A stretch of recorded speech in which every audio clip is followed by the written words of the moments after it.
The Galactic Containment Authority had spent 47 years hunting the Vorkai. It had taken another 11 to cage it. Commander Kale Veyron remembered every single one of those years. He bore the scars across his left forearm, 3 deep channels carved by a claw that had moved faster than his sensor array could track. The creature had been young then, barely 60 meters from snout to tail, and already it had dismantled an entire strike frigate with the casual indifference of a child tearing paper. Now it was older, larger, and somehow, impossibly, angrier. "Containment breach in Sector 9, his comms officer announced. The words landed like ice water. The Vorkai has exited its housing unit. Veyron was already moving. How? Unknown, sir. The reinforced neutronium plating is intact. It appears to have simply walked through it. He didn't have time to process that particular impossibility. 46 crew members were scrambling across the docking facility, evacuating civilians, sealing blast doors. The Vorkai was classified as an extinction-level autonomous entity. Protocol was simple: everyone runs, and you pray the creature finds something else to destroy first. Where is it heading? Veyron barked. Residential wing, sir. Civilian quarters. We have one registered human researcher still on site. She declined evacuation. Dr. Mara Ellison. Veyron stopped mid-stride. She what? Mara Ellison was, at that precise moment, completely unbothered.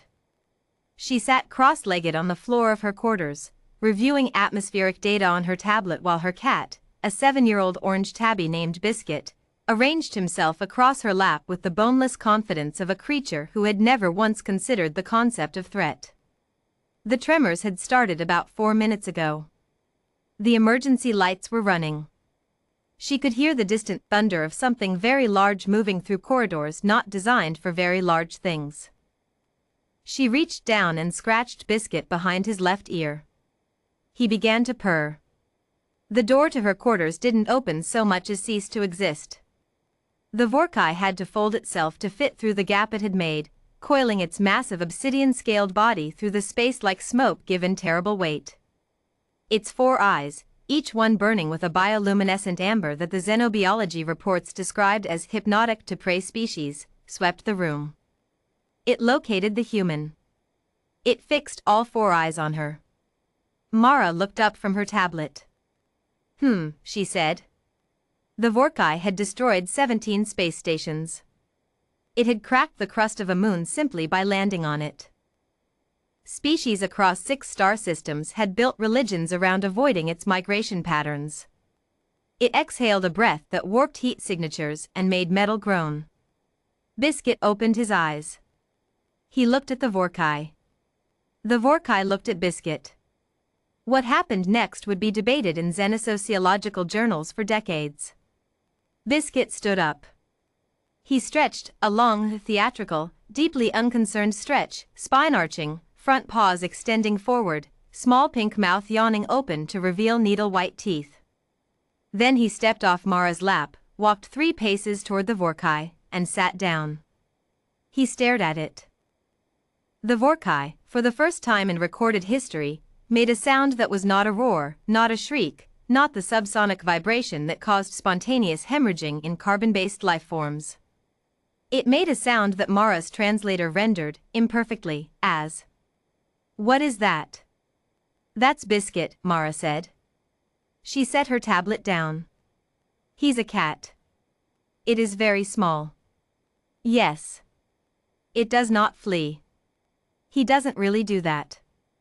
Mara tilted her head. "He also doesn't really do anything he doesn't want to do.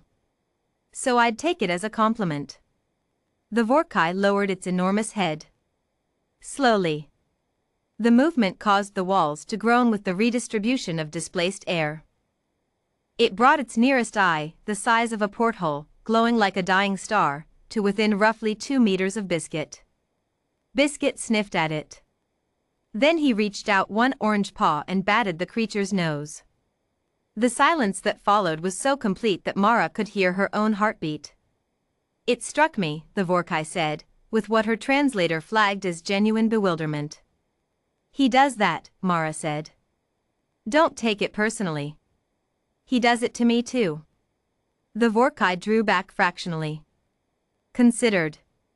Its tail, which had been lashing, a movement that had, in the past, bisected shuttlecraft, went very still.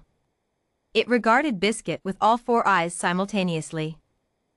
Biscuit regarded it back.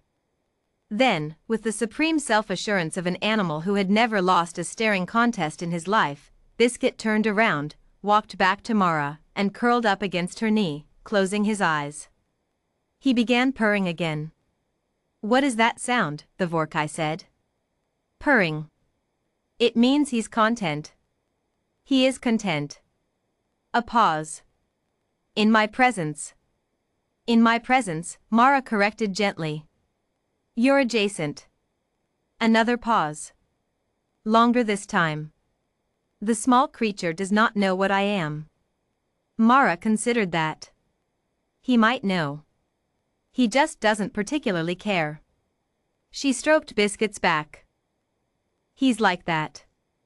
Commander Veyron reached the residential corridor 17 minutes after the breach, suited in full exo-armor, flanked by 6 containment specialists, and carrying enough tranquilizer payload to drop a medium-sized moon. He found the door to Dr. Ellison's quarters missing. He found the Vorkai, all 80 meters of it, somehow coiled into the corridor and draped partially into the room, lying still. Its massive head rested on the threshold. He found Dr. Ellison sitting on the floor. He found her cat asleep on top of the Vorkai's head. Veyron stood very, very still for a long moment. Dr. Ellison, he said carefully. Commander. She didn't look up from her tablet. She had, apparently, resumed working. Try not to make loud noises. He just fell asleep. The Vorkai. Biscuit. Veyron looked at his team. His team looked at Veyron. One of the specialists had lowered her weapon and appeared to be recording this on her personal device. The Vorkai, Veyron tried again, is an extinction level. He's being very quiet, Mara said. I'd like to keep it that way. The Vorkai opened one eye. It regarded Veyron and his armed team with the slow, heavy attention of a creature for whom threats were a minor curiosity. Then its eye drifted back to Biscuit. It made a low sound. The walls vibrated gently. Biscuit's purring intensified. Veyron slowly lowered his weapon. Later, much later, in the debrief, under oath, in front of a panel of 12 senior officers and 4 xenobiologists, he would describe what he witnessed as a fundamental and inexplicable breakdown in predator-threat dynamics that current science cannot fully account for. What he actually said, in the moment, quietly, into his calms. Stand down. All units stand down. The Vorkai stayed for 9 days. It did not destroy anything else. It did not breach any other containment systems, largely because no one tried to contain it again, on Mara's suggestion and Veyron's very nervous approval. It followed Biscuit. That was, apparently, its primary activity. At a respectful distance, 12-15 meters, it watched the cat explore the facility. It watched him eat. It watched him sleep. It watched him knock a stylus off Mara's desk with single-minded focus and then look at her as though this were her fault. On the 6th day, it spoke to Mara again. The small creature, it said, is unbothered by anything. Pretty much, she agreed. It does not calculate odds. It does not assess danger. It simply exists. Mara thought about that for a moment. I think that's actually very accurate. Your species created it? Humans and cats have a complicated history, she said diplomatically. I'm not sure who domesticated who, honestly. The Vorkai was quiet. Biscuit was sitting in a sunbeam from the viewport, bathing. It is possible, the Vorkai said slowly, that I have been afraid of the wrong species. Mara smiled. She didn't say anything. On the 9th day, the Vorkai left. peacefully. Through the external docking bay, at Mara's direction, because she made it promise not to walk through any more walls. It paused at the threshold of open space, and turned back once. Biscuit was sitting on Mara's shoulder. He blinked his slow, ancient, utterly unbothered blink. The Vorkai made a sound that the translator couldn't fully parse, something that fell between acknowledgement and reverence, and slipped out into the dark. Veyron stood beside Mara as they watched it go. "Your cat," he said, "just pacified an extinction-level entity." "Biscuit," Mara corrected. "Your cat Biscuit," he said, "just pacified an extinction-level entity." She scratched Biscuit under his chin. He began to purr. "He's very good at that," she said. "Mostly he just does it to me." Filed under GCA Incident Report #7 Vorkai 9, status, resolved. Outcome, unprecedented. Recommendation, expand xenosociological studies to include Felis-Catus interaction protocols. Secondary recommendation, do not, under any circumstances, underestimate a human's pet.